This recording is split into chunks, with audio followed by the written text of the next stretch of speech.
Hey everybody, Captain B-Nard back here with another Wi-Fi battle. Exciting day today because, as promised, I do have a new team for you guys. So we're going to check that out in just a second. We're going to go ahead and start up the first battle with the team here today. It's going to be against Coco, another random person offline.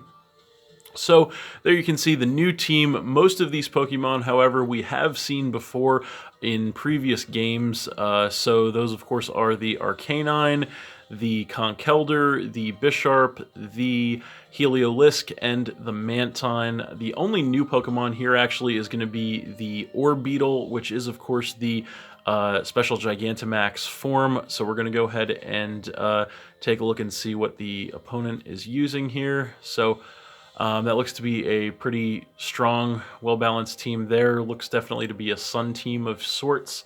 I am excited to use this a lot of these Pokemon again. I haven't used in quite some time. So speaking of time, not much left. So I have to decide what I want to lead with here. So I think we're just going to go with the Heliolisk.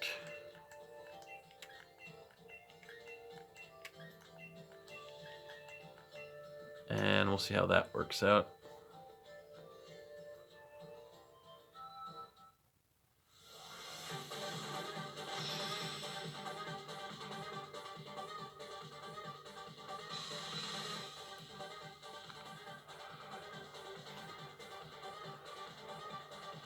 So there she is.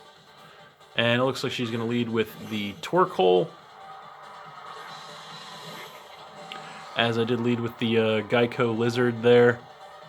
So she's going to go ahead and get the Drought to turn the Sunlight harsh right away. So,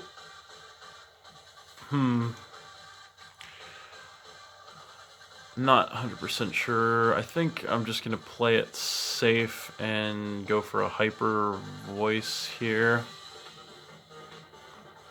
because I don't really want to risk switch into the Diggersby, but I'm going to actually just stay in and take the Hyper Voice in order to go ahead and set the Stealth Rock up, I see. So that's going to get the entry hazard set on my side, so that's not great. And then the Dry Skin, my Dry Skin is actually going to damage me there a little bit, which sucks. Now I think I'm just going to Volt Switch this time around. Change it up here, hopefully get a nice pivot. Hopefully now she doesn't go into the Diggersby, so she does stay in, and the Volt Switch is going to take this thing into the red, but it does survive. And so I think I'm going to go ahead and come in with the Mantine here, the Black Manta. And I am going to take that Stealth Rock damage, but I can heal that off, so not that big of a deal. I'm going to go for a Body Press, actually, hoping I stay in, so it's not going to do too much. And then I'm going to regain health with the leftovers there. So, does have a lot of solid switch-ins to me if I do go for a water move. But I think I'm just going to go for the Air Slash here, and if she does stay in, it'll take this thing out. If not, should get decent damage on most things. She's actually going to go for the switch here and come in with the Corviknight, so that's not good. And so, does have the pressure. So, Air Slash, not going to do too much to this thing probably. And then I do regain more health with the leftovers. And this thing looks like it's also packing leftovers. So, not great. Unfortunately, because the sun is up, my water moves will do less, but I think I'm just going to go for a Hydro Pump anyway, just to see what I can get. I do outspeed this thing, which is nice. So, there's the Hydro Pump, and it is going to not do hardly much of anything to this thing, actually. As just going to go for an Iron Head, probably hoping I would switch. So, I'm not going to do too much to me there. Regain more health with the leftovers. She's going to do that as well. So, a little bit of a standstill here. I think I'm just going to take this opportunity to roost off the damage, because I do want to keep healthy here. So, that should put me back up to full HP there. And it looks like she's going to do the same. So, That is quite the standstill right there. So that thing is going to go back to full as well, and the sun is still up, which sucks. So, I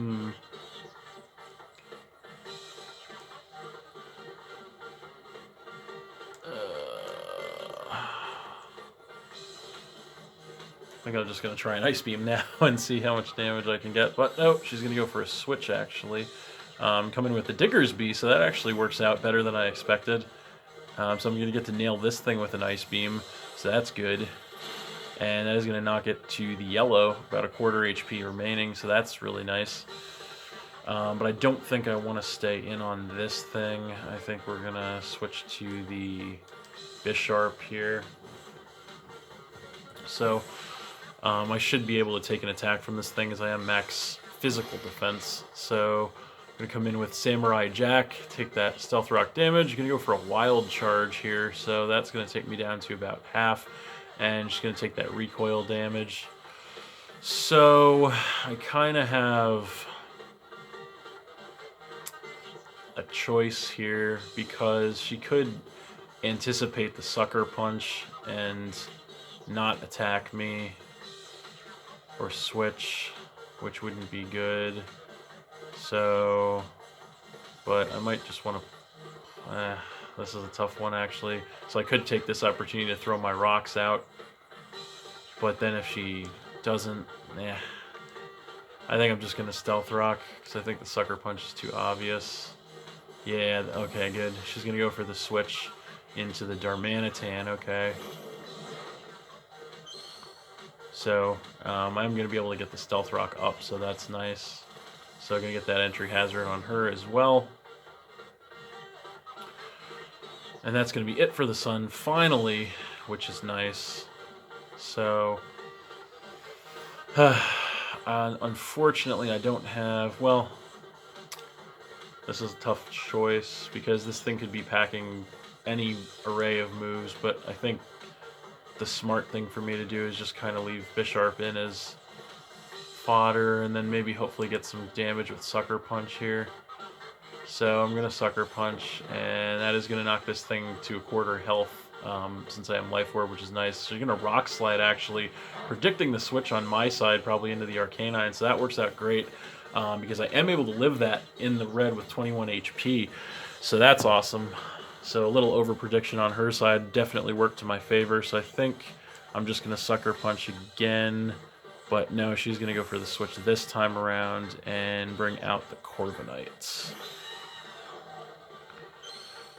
So, going to take that Stealth Rock damage, and the pressure is going to come out, and of course Sucker Punch not going to do anything, and she's going to regain that HP. So I think I might just actually Brick Break here, because I wasn't expecting Bisharp to be around anyway, so I'm just going to try to get some chip damage on this thing, and that didn't do much of anything, and I'm going to take the damage. It's just going to Body Press to finish me off, so that's okay though. Bisharp did a good job there, so that's going to knock me down to 5 Pokemon, as she has regained some more HP with the leftovers, but that's okay. I think I'm going to come in with the Heliolisk now. So now I do take the Stealth Rock damage, but does she get scared out by the prospect of a Volt Switch and come in with the Digger's Bee is the real question here. Or does she just leave this thing in? I feel like she probably switches out here. So I'm just going to hope that she...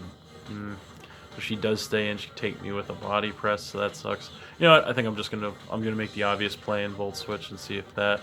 Okay, so she does take the Volt Switch, and that's gonna take this thing out, so that's great. Very nice. That worked out very nicely. So that's going to take out the Corviknight, drop her to 5 Pokemon. And the only bad thing about this is she is going to get the switch advantage on me. So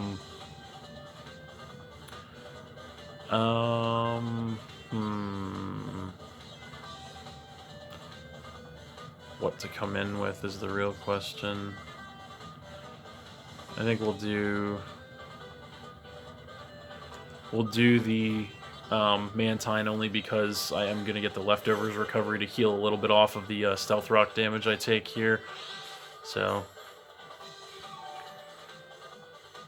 probably going to force her back into the Diggersby. But we'll see.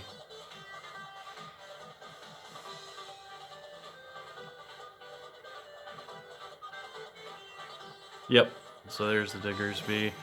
And can it survive the Stealth Rock? Unfortunately, just barely it can. So,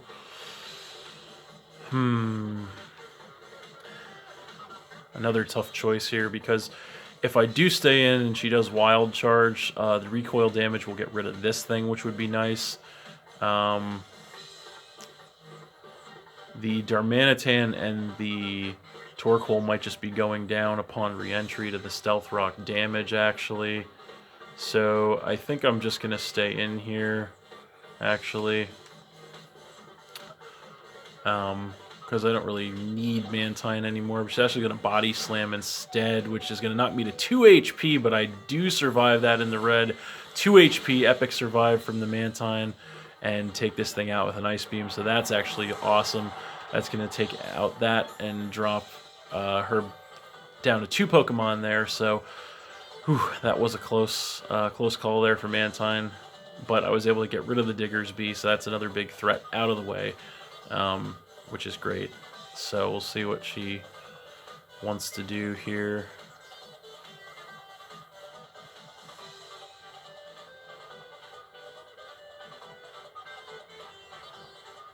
And you're going to come in with the Darmanitan, and will it survive the Stealth Rock damage? No, it will not. Awesome. So that's going to get rid of that thing outright and drop her down to 3 Pokemon, I believe. Yes. So she's going to bring the Keldeo in then, so that's fine.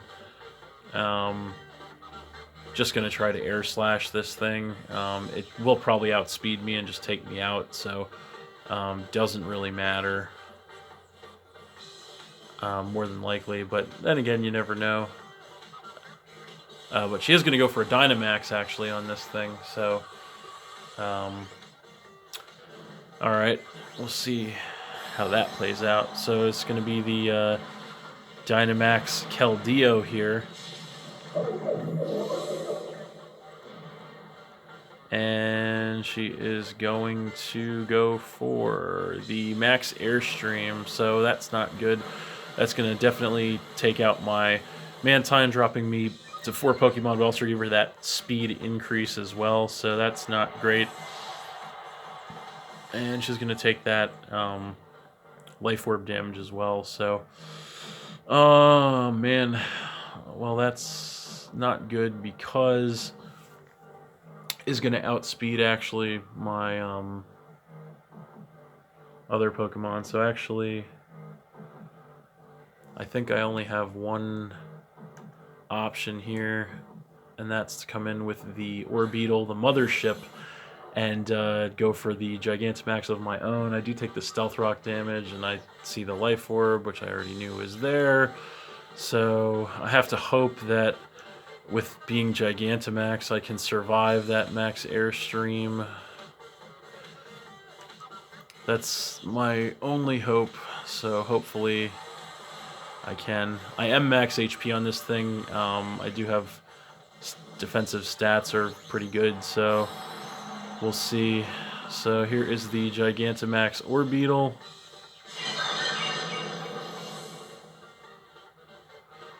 And she is definitely going to outspeed me here, go for the Max Airstream, and I am able to survive that with about a quarter HP. Awesome.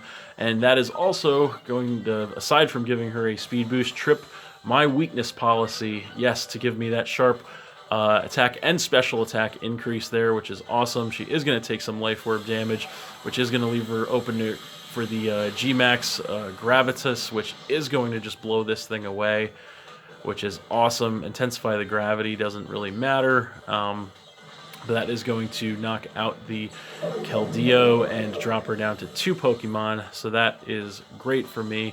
Another potential catastrophe averted there, thanks to the Gigantamax Orbeetle. Whew.